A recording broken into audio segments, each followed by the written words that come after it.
Hi guys, it's Andy from Man City Fan TV. Well, great news. Phil Foden has signed a new contract. Not confirmed on the City website yet, but by all accounts, it's done and dusted, which is wonderful news. It seems like it's a 6-year contract, which will take him through to 2024. Rumours are it's around anywhere sort of £25,000 to £30,000 a week, which in this day and age is just a normal contract for somebody at the age of 18. So I think it's great news for the future Blues. We should be really pleased. And there was also rumours that there was the possibility that City have gone back in with a final bid for Brahim Diaz, as in a bid for keeping him at City, offering him a contract. And we'll see where that takes him. So it's up to Brahim, what he does and whether he decides he wants to stay and whether he plays at Man City in the coming seasons. But on the Phil Foden stuff, I mean, he's a Manc, he's a Blue. I mean, it's just absolutely brilliant news. So looking at you know, people have complained about he's not getting enough game time. It's going to be really difficult getting into this squad with the amount of sort of high class players that we have. And, you know, when one player gets injured, it's easy to say, oh, let's just shove Phil Foden in there. I'm as guilty as anyone of saying that. But we've got to look at the likes of Ilkay Gundogan in there, and Fabian Delph, who can play in the midfield. I mean, these are all senior players. But he's so far, looking at it, he's had 8 appearances in the Premier League, 93 minutes. He's played twice as a sub in the Champions League. He's also played the Community Shield, played twice in the League Cup, and he's scored 1 goal. But the kid is 18. I mean, he's not, you know, I don't think he's 19 until May next year. So he's got a long way to go. He's got a lot to learn. But I mean, it's exciting news, and he's definitely part of Pep's plans. I'm sure Pep is desperate to get Brahim Diaz also signed up, but that decision is down to Brahim, his agent, his family, and whether he thinks that going to Real Madrid, if that's confirmed that the rumour is true, that it is Real Madrid that he wants to go to, and still it's all speculation. If that's the case, then, you know, if he thinks he can get more game time at Real Madrid than Man City, then fair enough. You know, there's nothing we can do. We've seen the likes of Jadon Sancho make the choice to go to Dortmund, and he's doing wonderfully well there. Let's just hope that if Brahim does sign for Real Madrid in January, which it seems that for some reason Madrid, according to the rumours, are pushing for a January move, that we've got that buyback and sell-on clause and everything else that's in there, and we get a little bit of money for him. I said in a previous video, whether it's $1 million, $2 million, whatever, it's up to the kid. You know, if we were in the positions, we'd possibly make different decisions than we would do if we were fans. So we've got to leave it to them. We can't be harsh on these people and these young kids. They've got to make what they think is the right decision. But anyway, it's brilliant news. Phil Foden is going to be a Man City player till 2024, and there's no doubt in the maybe later on in the season in cup competitions and things like that, and certainly next season, I can see Phil Foden being an integral part of the Manchester City first 11 and the England 11, because the more he plays for City, the more we'll see his talents, and the more Gareth Southgate will give him the opportunity, like he's done with Jadon Sancho. So we can debate all day long about the rights and wrongs of whether he should go on loan or he should go, you know, he should, like Diaz, go and sign for somebody else and things like that. But he's a Manc through and through. He's a City supporter, and we're just, as City fans, really proud that he's stuck with us. He clearly believes in what Pep has had to tell him, and Pep clearly wants Phil Foden to be a Manchester City player in his plans in the coming future. So anyway, Blues, some positive news on, you know, after all the garbage that's gone on over the last couple of days and the horrible nastiness of the Raheem Sterling debate. But check out our other videos. Did a video yesterday, two-parter, talking about the Chelsea game, also talking about the debate I had with journalists on social media around the Raheem Sterling issues. It's continued today. Talksport in particular have been an absolute disgrace, and I've got to call them out on camera because it started off this morning with Jim White saying that he had 3 questions to ask Danny Murphy. One of them was he was going to ask Danny Murphy where he believed that all this media attention and the nastiness that was written about Raheem Sterling came from and where it started. Yet throughout his whole show he said absolutely nothing. I tweeted Jim White amongst many other Blues hundreds of times to say, when are you going to ask Danny Murphy about where he thinks that the abuse of Raheem Sterling started. Now, we all know as City fans, it started when Raheem Sterling put in a transfer request from Liverpool, and that came about, if you remember rightly, from the fact that he wanted to discuss his contract move, and we discussed this in depth in the summer, and check out the videos we did on this 6 months ago, talking about the whole move from Liverpool to Man City, and we said, you know, he wanted to discuss his contract in the summer, and then in early January, Brendan Rodgers decided to come out in front of the full focus of the media and say, we've offered him a wonderful contract, £100,000 a week, and he's turned it down, and blah, blah, blah, blah. That was the start of it. Now, Brendan Rodgers should have kept that quiet. That was a private discussion between Raheem, Brendan Rodgers, Liverpool, and Raheem's agent. And that wasn't for public debate or public consumption.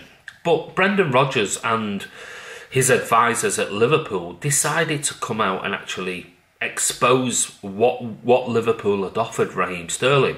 That in turn obviously annoyed Raheem Sterling and Raheem's agent at the time as to why would they do that. It was almost like forcing Raheem Sterling into a corner, saying we've offered him this and he's, you know, basically he's greedy if he doesn't sign it. And that started the whole media debate and agenda, which in turn ended up with the likes of Jim Beglin, John Aldridge and many others, ex-Liverpool players, coming out on Talksport and verbalising this hatred. And they turned around and said the fact of, you know, in a later tweet by John Aldridge, he turned around and said the fact that Raheem Sterling, the fact that James Milner, had moved to Liverpool from Manchester City, running down his contract where we got absolutely nothing from it, was noble. But the fact that Raheem Sterling moved to Manchester City was unnoble. Now, if you're an ex-player of a club coming out with that type of language, what are the fans of that club going to do? Are they really honestly going to turn around and say, oh, John, you know, we disagree with that? I mean, that's quite a inflammatory statement. No, they're going to jump all over it, and that is where it started. Jim Beglin, John Aldridge and everything coming out and castigating Raheem Sterling for the fact that he dared to move away from Liverpool and ask for a move to a club where he felt that they would win more trophies. And as it turns out, what's Raheem won and what have Liverpool won since Raheem left? They've won nothing. What's Raheem won? You know, possibly going to go on again, even now in this day and age, to win a back-to-back Premier League, still in with the Champions League, all of these things. And that's where it all started. And the media, the Sun newspaper and everything jumped on top of that because it was ex-players that, you know, fueled and fanned this fire, this nasty vitriolic fire. And they jumped all over it. And that is where it started. And that's all we asked of Talksport. Ask the question, One simple question: where did this start? With the Brahim vitriol, because prior to that, he didn't have any. And then I posted a picture of Liverpool fans. This was when Raheem Sterling was warming up in a Liverpool top. And Liverpool fans, there were like 30 of them, one of them holding a child.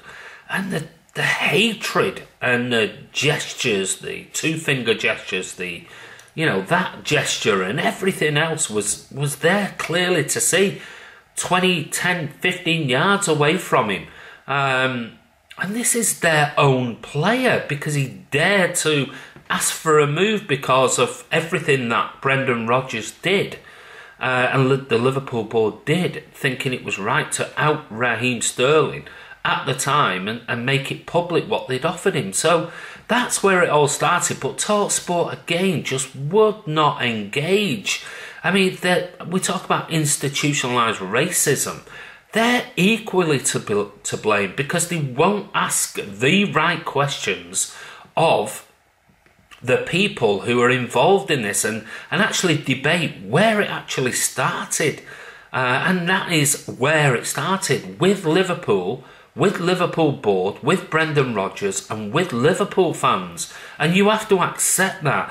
Please don't come back and give us all this, it's not our fault and blah, blah, blah. It is. That is where it all started. It started with you lot, Liverpool fans, and what you did to Raheem Sterling and what the Liverpool board and manager did. So the media are equally to blame. They could quite easily have turned around and said, he's a young player, he's got a chance to move to, potential Premier League champions, he's going to earn more money. We'd all do the same thing, but they didn't. They castigated him and they jumped on the bandwagon and they came up with all of these horrendous headlines, and that is continued for the last 3 years. And for the PFA to come out today and make a tweet that sort of like shows their so-called support for Raheem Sterling, where were they over the last 3 years? We as City fans have been saying this has been happening for 2-3 years by the media.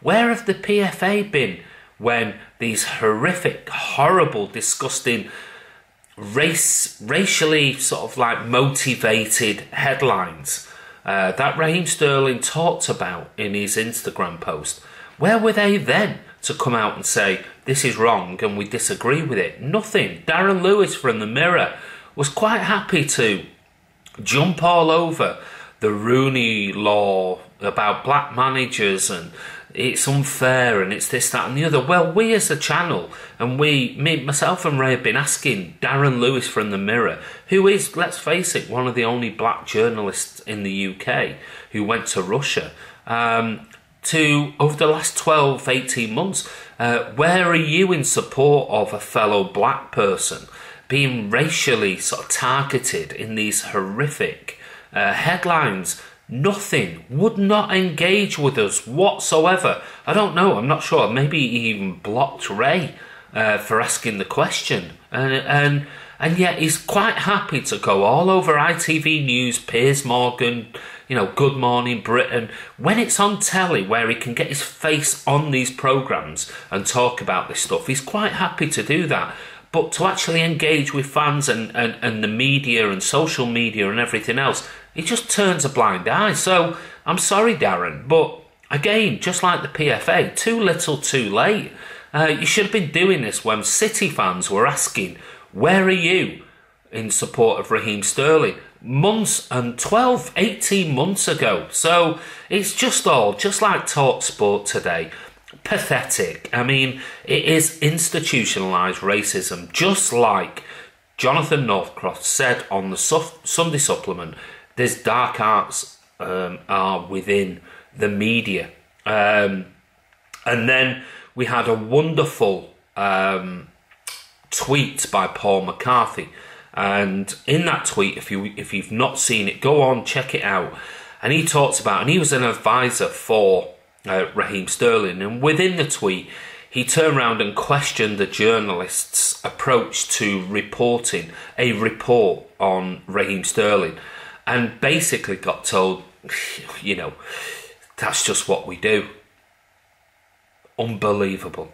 Absolutely unbelievable. Paul McCarthy, if you know that journalist, please, all we ask you and implore of you is out that particular journalist, because it's about time that people were held accountable. And Talksport, you're the worst of the lot. Absolute. Adrian Durham, supposedly this, person who is openly challenges all of these sort of agendas, tweeted him hundreds of times, so did City fans.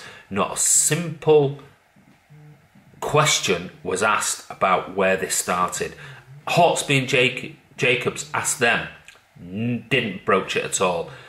Jim White asked him the same question, refused to ask the person that he said he would ask the question of where it came from, this Raheem Sterling agenda. Danny Murphy, nothing, absolutely nothing, refused. And basically every single one of those programmes, from Jim White through to Hawksby and Jacobs through to Adrian Durham and Goffey, skirted around the issue. Happy to talk about Liverpool being top of the league and give us your views on this and blah blah. Would they ask about the main thing that has been the talking debate over the last 2 days, and that is Raheem Sterling? No. And where this came from? No. Refused to. Absolutely point blank refused to. So institutionalised racism, whatever Adrian Durham and the rest of them say, is absolutely inherent within Talksport. So you should be ashamed of yourselves, guys. Absolutely ashamed of yourselves. I said to you, if you want me to call in, I'll happily debate this with you. Just tell me. And one thing, last time I called in there, Adrian Durham mocked us and basically said, oh, Man City fan TV, you think you're another Arsenal fan TV, get lost, and all of that nonsense. We just wouldn't engage with us. He said that live on air. So in the end, put the phone down on me. I never swore, never said anything. I just basically wanted to ask a question, and he just mocked us. So it just goes to show you now that we're a bit more established, doesn't want to challenge us, doesn't want to challenge Man City fans and challenge the really difficult questions and the questions that should be asked.